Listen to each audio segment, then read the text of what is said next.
ఒకప్పుడు అగ్రదర్శకులు ఏడాదికి కనీసం ఒక్క సినిమా అయినా చేసేవాళ్ళు. ఆ తర్వాత మేకింగ్ మారింది, బడ్జెట్ పెరిగింది కాబట్టి 2 ఏళ్లకో సినిమా అయినా కూడా ఓకే అనుకున్నారు. కానీ ఇప్పుడు సీన్ మారింది. ఓ సినిమా విడుదలయ్యాక నెక్స్ట్ సినిమాకు పూజ చేయడానికే 2-3 ఏళ్లు తీసుకుంటున్నారు మన దర్శకులు. రాజమౌళి నుంచి సుకుమార్ వరకు అందరిది ఇదే దారి. సుకుమార్ ని తీసుకోండి. 2024 డిసెంబర్లో పుష్ప 2 విడుదలైంది. 2 ఏళ్లవుతున్నా మరో సినిమా ఇంకా మొదలే పెట్టలేదు సుక్కు. జ్వరంతో సినిమా ఓకే అయినా హీరో బిజీ కారణంగా ఈ సినిమా ప్రీ ప్రొడక్షన్ లోనే ఉంది.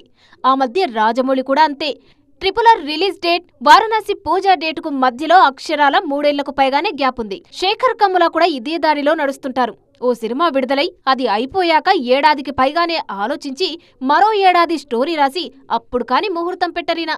అందుకే గత 10 ఏళ్లలో కమ్ముల నుంచి ఫిదా, లవ్ స్టోరీ, కుబేరా మాత్రమే వచ్చాయి. మరో 3 ఏళ్లకు గానీ ఈయన నుంచి సినిమా రావడం కష్టమే. ఇక్కడ విచిత్రం ఏంటంటే ఈ దర్శకుల్ని చూసి పూరి జగన్నాథ్ లాంటి ఫాస్ట్ ఫార్వర్డ్ డైరెక్టర్స్ కూడా స్లో అయిపోయారు.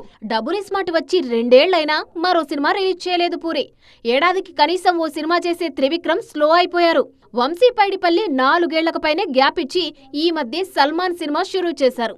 డైరెక్టర్స్ గ్యాప్ తగ్గిస్తేనే హీరోల గ్యాప్ ఆటోమేటిక్ గా తగ్గిపోతుంది.